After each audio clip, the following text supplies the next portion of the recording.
तो आज की इस वीडियो को हम स्टार्ट करते हैं और आज का टॉपिक हमारा होगा वैद्युत ऊर्जा की माप। वैद्युत ऊर्जा की माप की बात करें तो मैंने इसमें आपको अगर याद हो तो प्रीवियस वीडियो में बताया था कि आपको मैं बताऊंगा कि कैसे हम लोग बिल कैलकुलेट कर सकते हैं। ठीक है, बिल कैसे कैलकुलेट किया जाता है, इलेक्ट्रिक बिल जो हमारे घरों में आता है वो कैसे कैलकुलेट करते हैं। और आपने एक बहुत कॉमन वर्ड सुना होगा जब भी आप बिल की बात की जाती है, जैसे हमने सुना होगा कि इतने यूनिट बिजली इस महीने खर्च हुई, या उस पर एक चीज़ ये भी लिखा रहता है किलोवाट घंटा। ये भी आपने शब्द देखा होगा, नहीं देखा है तो आप अपने घर का बिजली बिल उठाइए और उसमें आपको ये दोनों में शब्द मिल जाएंगे। ठीक है, अच्छा अब ये सब हैं क्या। तो अगर वैद्युत ऊर्जा की माप का मतलब क्या है, वैद्युत ऊर्जा आपने पढ़ा था W is equal to formula VIT, और मात्रक इसका क्या था, जूल था। ठीक है, अब अगर यहाँ पर हमारे पास मात्रक ऑलरेडी जूल अवेलेबल है तो इसकी या इसकी क्या आवश्यकता है। तो कहने का मतलब ये है कि अगर ये हमारे पास अवेलेबल है तो इनकी आवश्यकता क्या है। तो समझिएगा, ये आपका जो मात्रक है ये वैद्युत ऊर्जा का छोटा मात्रक है, पहली चीज़। और दूसरी बात, हमने एक टॉपिक और पढ़ रखा है, हमने एक टॉपिक और कौन सा पढ़ रखा है, वैद्युत शक्ति के बारे में। वैद्युत शक्ति के बारे में अगर हम बात करें तो कितने समय में कितनी वैद्युत ऊर्जा खर्च हुई, यही तो आपको वैद्युत शक्ति थी। P बराबर ये आपका था W/T, और मात्रक इसका क्या था, वाट था। तो हमने इससे हम इससे सीख रहे हैं बिल कैलकुलेट करना वैद्युत ऊर्जा की माप से, ना कि वैद्युत शक्ति से। तो यहाँ पर ध्यान रखिएगा कि हमें जितने भी इलेक्ट्रिसिटी का बिल निकालना होता है, कितने खर्च हुई इलेक्ट्रिसिटी, वो आपको बेसिकली इसी से मेज़र करना होता है। ये तो हमें ये बताता है कि कितने समय में कितनी विद्युत शक्ति व्यय हुई, लेकिन हमें यहाँ पर वैद्युत ऊर्जा, कितनी वैद्युत ऊर्जा खर्च हुई, ये निकालना है। तो इसलिए हम यहाँ पर वैद्युत ऊर्जा की माप करते हैं, जिससे हमें इलेक्ट्रिसिटी का बिल कैलकुलेट होता है। तो कहने का मतलब क्या समझ में आ गया होगा कि यहाँ पर वैद्युत ऊर्जा की माप या हम इलेक्ट्रिसिटी बिल जो है वो इससे क्यों कैलकुलेट कर रहे हैं, इससे क्यों नहीं। ठीक है, तो यहाँ पर वैद्युत शक्ति का मतलब था कि कितने समय में कितनी वैद्युत ऊर्जा खर्च हुई, लेकिन हमें ये चाहिए कि कितनी वैद्युत ऊर्जा खर्च हुई। तो कितनी वैद्युत ऊर्जा खर्च हुई और कितने समय में कितनी वैद्युत ऊर्जा खर्च हुई, ये दो अलग अलग बातें हैं। तो यहाँ पर हमें वैद्युत ऊर्जा की माप करनी है, यानी कि हमें जो भी हमारे उपकरण हैं, घरों में लगे हुए उपकरण हैं, उनमें कितनी वैद्युत ऊर्जा व्यय हुई वो सबको हमें इससे कैलकुलेट करना है। लेकिन यहाँ पे दिक्कत क्या है, जूल एक छोटा मात्रक है, इसीलिए एक बड़ा मात्रक बनाया गया। एक बड़ा मात्रक है जिसका नाम है किलोवाट घंटा, या इसी को बोला जाता है, इसी का दूसरा नाम है board of trade unit, board of trade unit. ठीक है, या इसी को बोला जाता है बोर्ड ऑफ ट्रेड यूनिट, इसका शॉर्ट फॉर्म है BTU, या इसी को बोला जाता है आम भाषा में यूनिट। बोलचाल की भाषा में आप इसे यूनिट के नाम से जानते हो। जो हमारे घरों में बिल आता है आप उसमें इसको देख सकते हो, आपको ये दोनों चीज़ मिलेगी उसमें। ठीक है, अब उसके बाद ये समझना है कि अब इतनी बात अगर समझ में आ गई तो आगे बढ़ते हैं। यहाँ पर सबसे पहले 1 किलोवाट घंटा होता क्या है। तो 1 किलोवाट घंटा, अब इसमें देखो क्या क्या लगा हुआ है। घंटे का मतलब हो गया समय, किलोवाट का मतलब, वाट का मतलब वैसे हमने देखा तो शक्ति होता है, और किलोवाट यानी कि शक्ति का बड़ा मात्रक है। तो यहाँ पर अब इसको दो पार्ट में ज़रा ब्रेक करिए तो ये क्या बन जाएगा, ये बन जाएगा 1 किलोवाट और गुणे 1 घंटा, ये तो बनेगा। अच्छा, ये तो किलोवाट यानी कि ये शक्ति है, और ये घंटा यानी कि समय है। तो 1 किलोवाट घंटा क्या बना, 1 किलोवाट घंटा यही तो बना कि किसी परिपथ में, किसी विद्युत परिपथ में 1 किलोवाट घंटा, या इसी को बोला जाता है क्या, इसी को बोला जाता है 1 यूनिट। 1 यूनिट का मतलब क्या होता है कि अगर किसी भी परिपथ में, विद्युत परिपथ में आपकी वैद्युत ऊर्जा 1 यूनिट, तो 1 किलोवाट घंटा या 1 यूनिट का मतलब ये हो जाता है कि किसी भी वैद्युत परिपथ में वैद्युत ऊर्जा की वह मात्रा जो 1 घंटे में व्यय होती है। किसी भी वैद्युत परिपथ में वैद्युत ऊर्जा की वह मात्रा जो 1 घंटे में व्यय होती है, और उस परिपथ के लिए जो वैद्युत शक्ति होगी वो 1 किलोवाट होगी।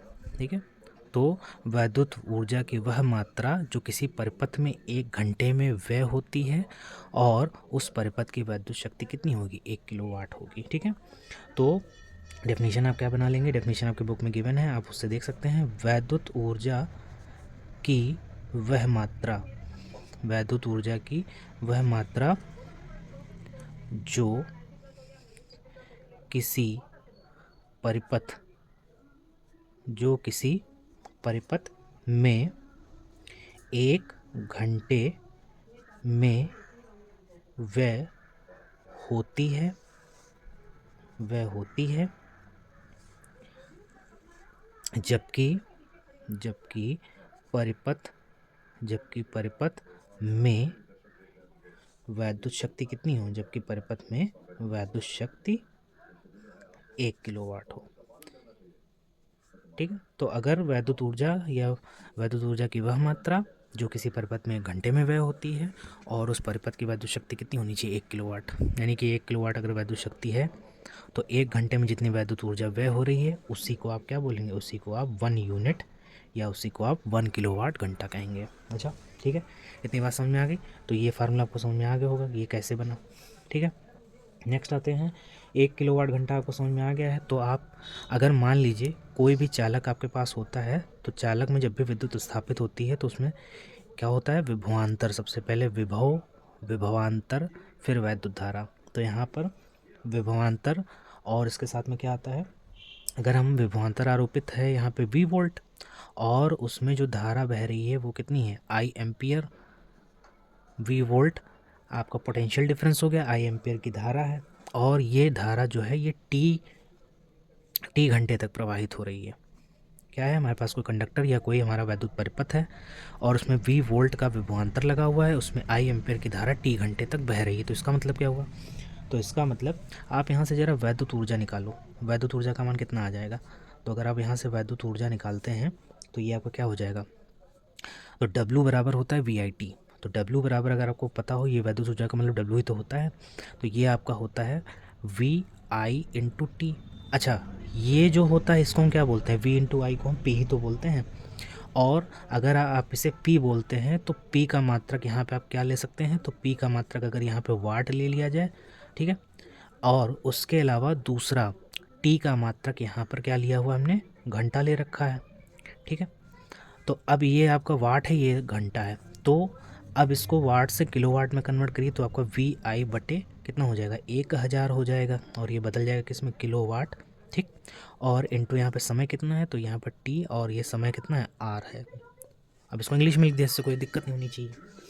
अच्छा, अब यहाँ से अगर आप देखो तो आप इसे क्या ले सकते हो, VI इंटू T और अपॉन में 1000 और यहाँ पे मात्र क्या आ जाएगा, किलो वाट और घंटा। तो यानी कि अगर किसी भी परिपथ में चालक में, अब चालक है तभी तो वो कोई इलेक्ट्रिक परिपथ तभी तो होगा, V वोल्ट विभवांतर लगा, उसमें I एम्पियर की धारा T घंटे तक प्रवाहित हो, तो उसमें वैद्युत ऊर्जा की मात्रा क्या हो जाएगी, वैद्युत ऊर्जा होता है VIT।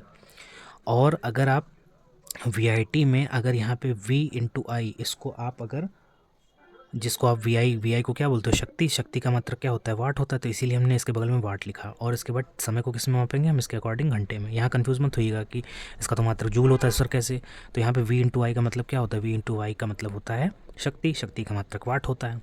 और T को घंटे में मापा, वाट से किलोवाट में कन्वर्ट करना है, तो आपको पता है अगर छोटी यूनिट से बड़ी यूनिट में आना होता है तो डिवाइड करना होता है। ठीक है, अगर आपको यहाँ कन्फ्यूज़न है तो आप जानकारी लिए नोट कर लीजिएगा। आपका 1 किलोवाट बराबर जो होता है, 1 किलोवाट बराबर आपका 1000 वाट होता है, ये ध्यान रखिएगा। ठीक है, यहाँ से आप फार्मूला बना सकते हैं, ये कोई नई चीज़ नहीं है आपके लिए यहाँ पर। ठीक है, जैसे एक किलोग्राम बराबर 1000 ग्राम, बस वैसे ही। ठीक है, तो यहाँ पर आपने देखा कि वैद्युत ऊर्जा की मात्रा कितनी आई, VIT अपॉन 1000। अब इसी को सिंपली, अब अगर इसमें अलग अलग सबके मात्रक अलग अलग ले लीजिए। V का मात्रक क्या होता है, वोल्ट होता है। I का मात्रक क्या होता है, एम्पियर होता है। और हमने समय का मात्रक क्या ले रखा है यहाँ पर, घंटा। तो यहाँ पर ये आ जाएगा। ठीक, और बटे में क्या हो जाएगा, यहाँ पर 1000। देखिए यहाँ पे मैंने ज़ीरो छोड़ दिया, तो ये आपका क्या हो जाएगा, ये वैद्युत ऊर्जा की माप, ये वैद्युत ऊर्जा जो अब मान आपके सामने लिखा है, इसी को हम बोलते हैं यूनिटों की संख्या। इसी को बोला जाता है यूनिटों की संख्या। ठीक है, इस तरह से यूनिटों की संख्या निकलती है। अब यूनिटों की संख्या आपको निकालनी है, तो मैंने क्या कहा था शुरू में, बिल कैलकुलेट करना सीखोगे, तो बिल कैलकुलेट करना सीखना है। तो अब आगे देखो, थोड़ा सा एक चीज़ और बची हुई है। अच्छा, अब दूसरी बात, अगर आप वोल्ट एम्पियर को हटाओगे तो क्या आएगा, वोल्ट एम्पियर का मतलब VI तो है ये, और VI का मतलब क्या होता है, VI का मतलब शक्ति का मतलब यहाँ पे इसका मात्रक हम ये भी तो लिख सकते हैं, वाट इंटू घंटे और बटे में 1000, ये भी तो लिख सकते हैं इसको, कोई दिक्कत नहीं ना। तो वोल्ट मतलब V, एम्पियर, यानी कि आई वी आई क्या होता है, शक्ति, शक्ति का मतलब क्या, वाट, वाट इंटू घंटे अपॉन 1000। तो यूनिटों की संख्या आपकी इससे भी निकल सकती है, इससे भी निकल सकती है। अब दिया क्या है परिपथ में, सर्किट में, आप उसके अकॉर्डिंग सॉल्व करेंगे इसको। अच्छा, ये तो इतनी सी बात हो गई। नेक्स्ट अभी हम देखेंगे किलोवाट तथा जूल में संबंध। तो अब नेक्स्ट इसी में छोटा सा पार्ट और बचा हुआ है, किलोवाट घंटा तथा जूल में संबंध कैसे निकालना है। देखो आसान है, आपके पास क्या लिखा हुआ है, लिखा हुआ है किलोवाट घंटा, यानी कि 1 किलो वाट और इनटू इसको आप घंटा ऐसे भी लिख सकते हो इसको। अच्छा, इसको अगर तोड़ो दो पार्ट में तो क्या हो जाएगा, ये आपका बन जाएगा कितना, ये बन जाएगा 1 किलोवाट और ये बन जाएगा 1 घंटा। अच्छा, दूसरी बात, 1 किलोवाट बराबर अभी मैंने बताया था ये कितना होता है, ये आपका होता है 1000 वाट होता है, और गुणे इसका मात्रक यहाँ पर 1 घंटा ले रखा है, ठीक है। अच्छा, अब जरा दोनों का यूनिट, अब इसमें ये वाट है तो ये छोटी यूनिट में आ गया, अब इसको भी छोटी यूनिट में कन्वर्ट कर लेते हैं। तो ये कितना हो जाएगा, 1000 वाट और गुणे 1 घंटा को हम कन्वर्ट करेंगे इसकी छोटी यूनिट में, तो ये आपका हो जाएगा 3600 सेकेंड, ठीक है। आधा इंग्लिश आधा हिंदी, हम भी देखो क्या गजब ढा रहे हैं। अच्छा ठीक है, कोई बात नहीं। अच्छा, वाट को अगर देखिए तो शक्ति P बराबर आपका क्या होता है, VI, और इसका मात्रक अगर हम यहाँ से देखें तो इसका मात्रक हम लोग क्या लेते हैं, इसका मात्रक होता है वाट। अच्छा, P का एक फार्मूला और भी तो बनता है, P का एक फार्मूला क्या बनता है, P का फार्मूला आपका W/T से भी तो बनता है। इसको हम क्या लिखते हैं, इसको हम लिख सकते हैं जूल प्रति सेकंड, ये भी तो लिखते हैं, यानी कि वाट को हम क्या लिख सकते हैं, जूल प्रति सेकंड। तो यहाँ से क्या हो जाएगा, आप इसको लिख सकते हैं 1000 और वाट की जगह पे क्या आ जाएगा, जूल प्रति सेकंड, और इनटू कितना है 3600 सेकंड, ठीक। अच्छा देखो, सेकंड से सेकंड कैंसिल हो गया, कितना बचा, तो आपका ये बचा 36, कितने जीरो, 3 2 5 जीरो, 36 गुणे 10 की घात 5, ठीक। 36 गुणे कितना है, 10 की घात 5। अब ये मात्रक हो गया इसका क्या, जूल बचा तो जूल लिख दिया हमने, कोई दिक्कत हुई। तो ये कितने के बराबर है, 1 किलो वाट और घंटे बराबर कितना, अब इसको एक 10 से गुणा, एक 10 से भाग कर दो तो कितना कन्वर्ट हो जाएगा, 3.6 इंटू 10 की पावर 6, और मात्रक क्या हो जाएगा, जूल, ठीक है। ये आपका रिलेशन है किसके किसके बीच, ये आपका रिलेशन है 1 किलो वाट घंटा और जूल के बीच, इसी को बोलते हैं किलो वाट घंटा तथा जूल में संबंध। ये आपका हेडिंग कंप्लीट हुआ, और ये चैप्टर की थ्योरी भी क्या हो गई, इस चैप्टर की थ्योरी भी यहाँ पर फिनिश हो गई, ठीक है। अब इस चैप्टर के बस हमें न्यूमेरिकल देखने हैं बैक टू बैक, और कुछ भी अगर ना समझ में आया तो कमेंट बॉक्स में आप कमेंट डाल दीजिएगा, मैं देख लूँगा। मिलते हैं नेक्स्ट वीडियो में, तब तक के लिए bye, have a good luck.